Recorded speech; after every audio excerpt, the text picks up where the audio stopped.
lagi dengan saya Ismail Hasan di channel Education and Islamic Study. Teman-teman sekalian, bagaimana kabar teman-teman? Saya doakan semoga teman-teman sehat, walafiat, dan dalam lindungan Allah Subhanahu wa Ta'ala. Teman-teman sekalian, pada video kali ini saya akan menjelaskan tentang sistematika penelitian PTK atau penelitian Classroom Action Research.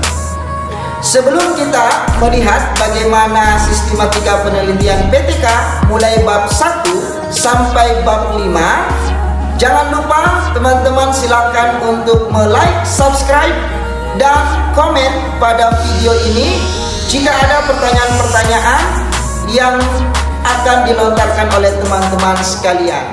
Assalamualaikum warahmatullahi wabarakatuh. Hai teman-teman, kembali lagi bersama saya Fitri Yuliasriani di channel YouTube Ismail Hasan. Sebelum tonton ke video selanjutnya, jangan lupa like, comment, share, and subscribe karena subscribe itu gratis. Sekian dari saya. Wassalamualaikum warahmatullahi wabarakatuh. Baik, kita lanjutkan pembelajaran kita pada Classroom Action Research. Hari ini kita akan menjelaskan tentang sistematika penelitian tindakan kelas. Sistematika penelitian tindakan kelas terdiri atas 5 bab.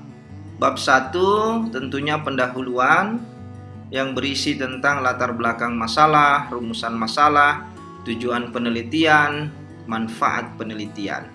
Nah, di bab 2 adalah kajian teori, terdiri atas kajian teori, hasil penelitian relevan, hipotesis tindakan. Biasanya sebelum hasil penelitian relevan itu ada kerangka pikir penelitian, tapi itu tergantung dari masing-masing gaya selingkung dari perguruan tinggi. Nah, akan tetapi di video ini saya akan memberikan contoh bagaimana membuat kerangka pikir penelitian kita dalam penelitian tindakan kelas. Nah, di bab 3 metode penelitian dibahas tentang model penelitian, tempat dan waktu penelitian, definisi variabel, populasi dan sampel, jenis tindakan, teknik dan instrumen pengumpulan data, serta teknik analisis data. Nah, di bab 4 hasil penelitian terdiri atas gambaran umum lokasi penelitian, hasil dan pembahasan penelitian, serta di bab penutup berisi tentang kesimpulan dan saran-saran.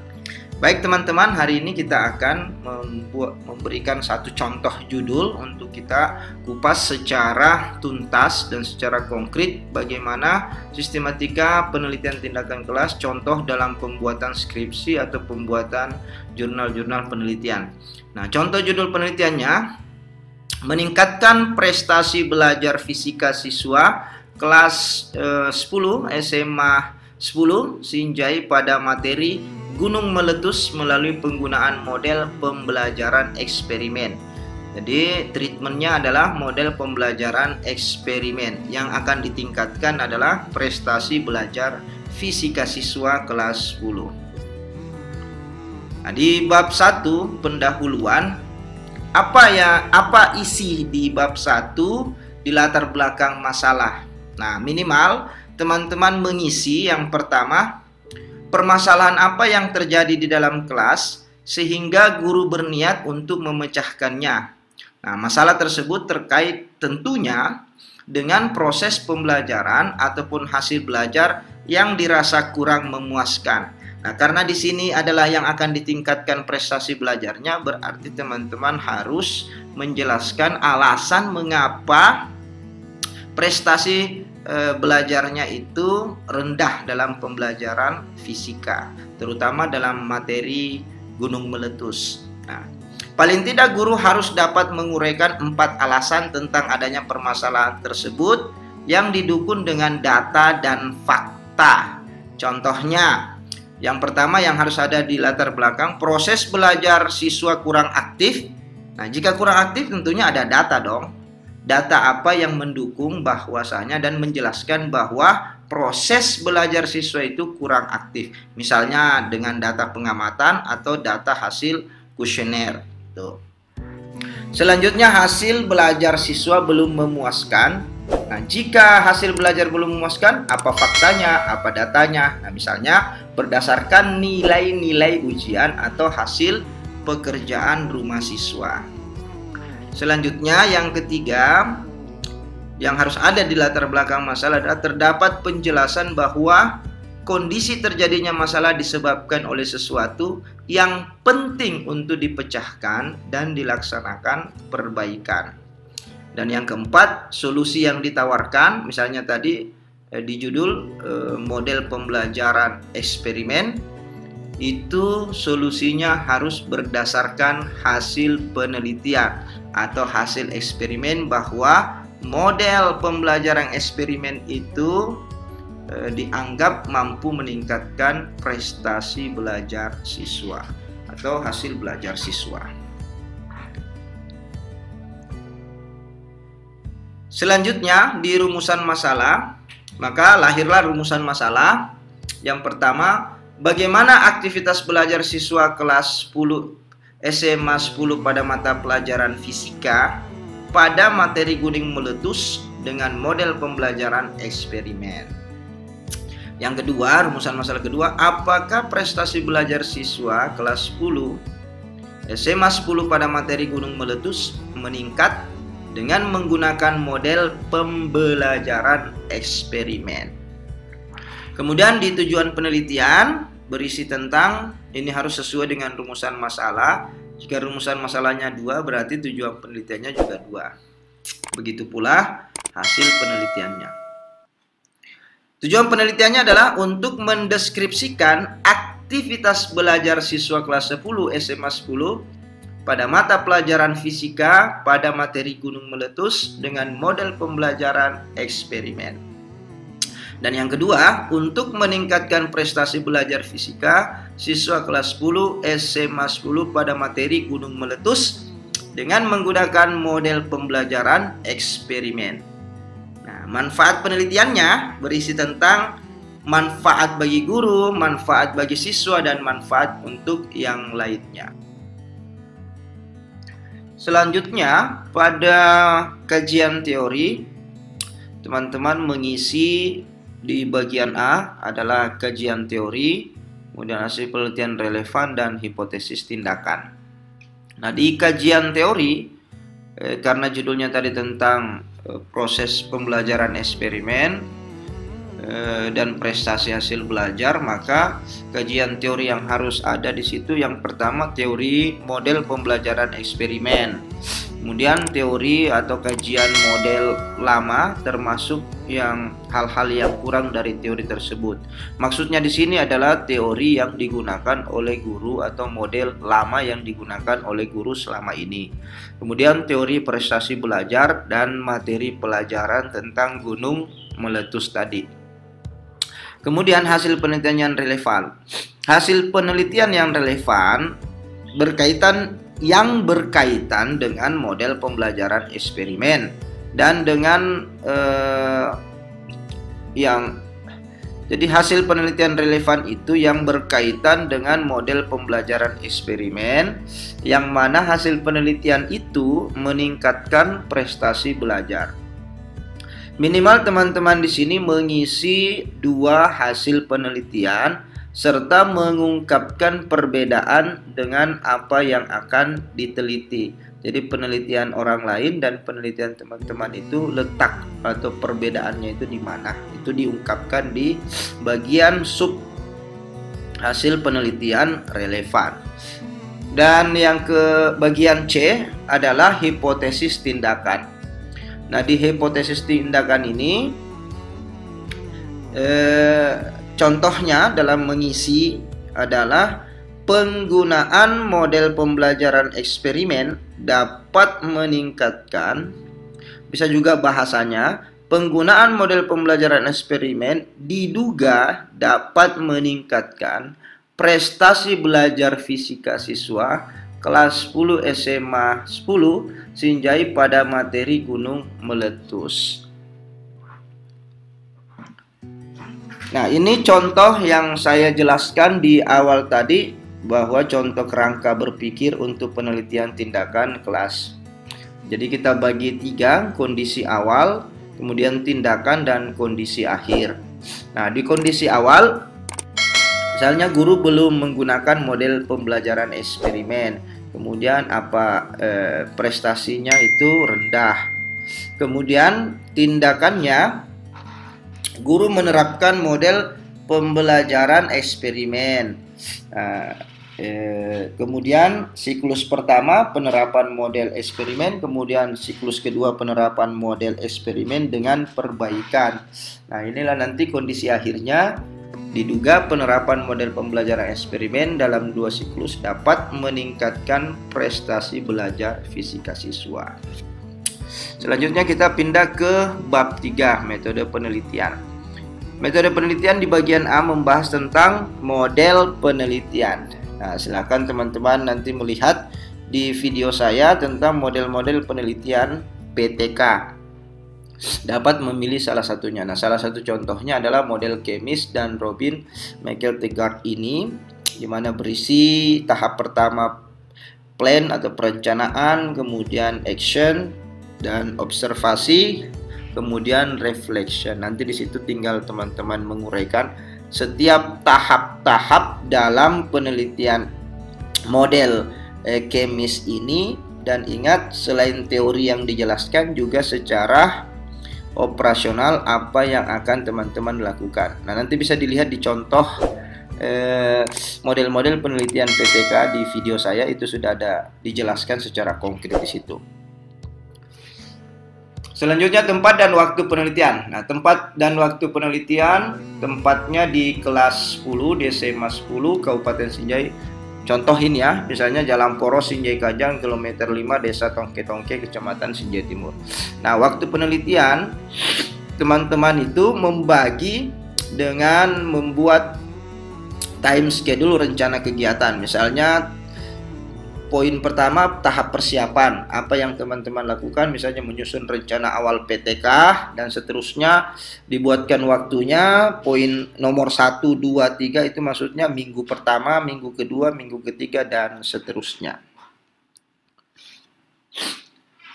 Selanjutnya definisi variabel. Nah, teman-teman menjelaskan di bagian definisi variabel ini, karena tadi ada 2 variabel, variabel prestasi belajar fisika dengan variabel model pembelajaran eksperimen.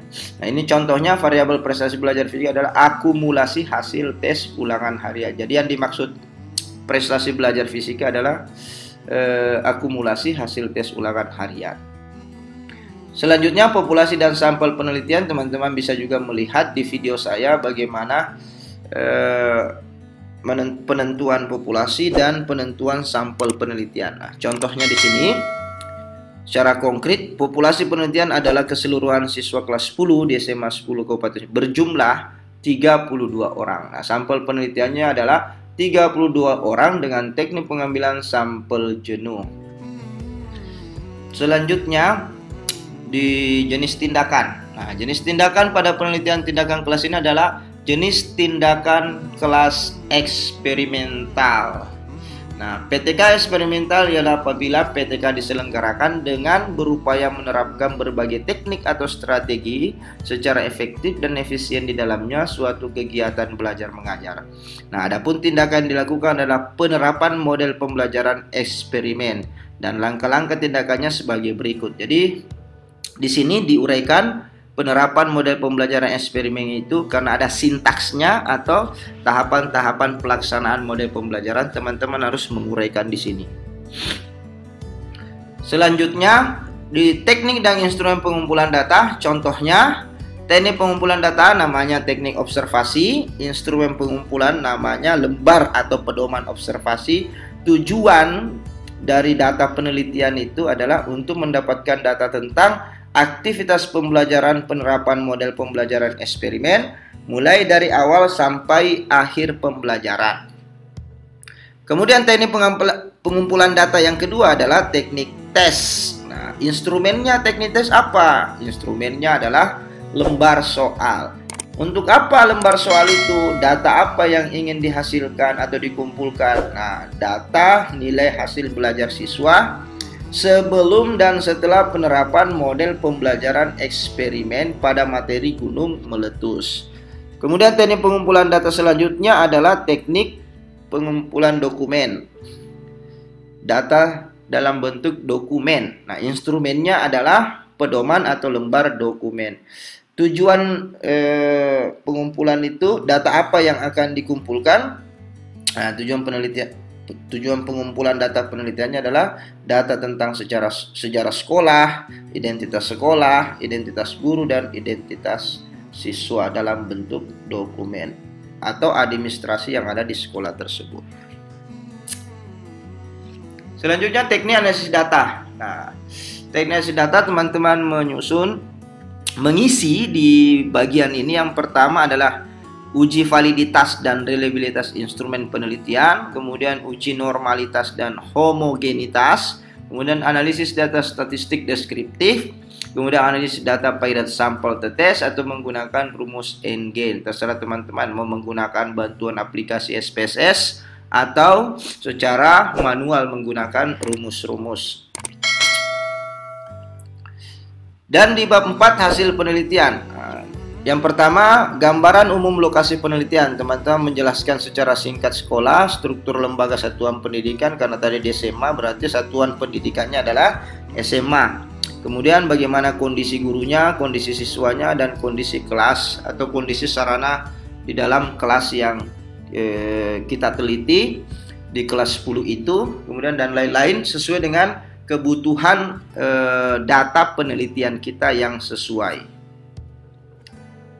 Dan di hasil penelitian dan pembahasan berisi tentang dua ya teman-teman. Yang pertama, karena rumusan masalahnya tadi dua, bagaimana aktivitas belajar dan bagaimana prestasi belajarnya, dan treatmentnya itu digambarkan di dalam bentuk siklus ya, ada dua siklus tadi. Makanya teman-teman menguraikan di sini aktivitas belajar siswa kelas 10 pada mata pelajaran fisika itu di siklus pertama bagaimana aktivitas belajarnya, di siklus kedua juga bagaimana, dan seterusnya, menyesuaikan tadi sesuai dengan model yang telah digunakan ya. Kemudian prestasi belajar fisika siswa di siklus pertama berapa nilainya, dan di siklus kedua berapa juga nilainya. Kemudian di sini nanti akan dibandingkan, makanya menggunakan pilot sampel tetes, membandingkan nilai di siklus pertama dan di siklus kedua. Jika ada peningkatan maka berhentilah penelitian kita. Jadi isinya di sini ya, disimpan di hasil penelitian dan pembahasan. Nah, di bab penutup berisikan tentang kesimpulan. Nah, kesimpulannya ya sesuai dengan rumusan masalah. Misalnya aktivitas belajar siswa kelas 10 SMA 10 pada mata pelajaran fisika materi gunung meletus dengan model pembelajaran eksperimen yaitu bla bla bla bla, nanti tinggal diisi. Selanjutnya prestasi belajar fisika siswa kelas 10 SMA 10 pada materi gunung meletus meningkat. Nah, dengan peningkatannya harus disebut dengan menggunakan model pembelajaran eksperimen, dan peningkatannya yaitu atau sebagai berikut. Nah, peningkatannya itu signifikan atau tidak. Nah, kategori peningkatannya juga nanti harus dijelaskan. Peningkatannya itu tergolong rendah, tinggi atau sedang ya. Dan yang terakhir di bagian penutup adalah saran-saran. Nah, saran-saran ini diberikan kepada dan ditujukan kepada siapa? Jika ditujukan kepada kepala sekolah, sarannya untuk kepala sekolah dan guru itu apa? Jika ditujukan kepada siswa, saran penelitian ini untuk siswa apa? Misalnya agar lebih giat lagi belajar dalam meningkatkan prestasi belajar fisika dan lebih banyak menggunakan misalnya pembelajaran yang bersifat eksperimen, itu contohnya. Dan saran selanjutnya diberikan kepada peneliti selanjutnya. Jadi jika ada yang ingin meneliti tentang model pembelajaran eksperimen ini yang berkaitan dengan prestasi belajar, maka sarannya ke peneliti selanjutnya itu apa? Misalnya ada kelemahan dalam penelitian ini, kita sarankan untuk penelitian selanjutnya itu bentuknya secara konkret itu yang mana. Dan yang terakhir, daftar pustaka. Baik, demikian teman-teman yang bisa saya sampaikan. Semoga bermanfaat. Salam pendidikan dan see you the next video.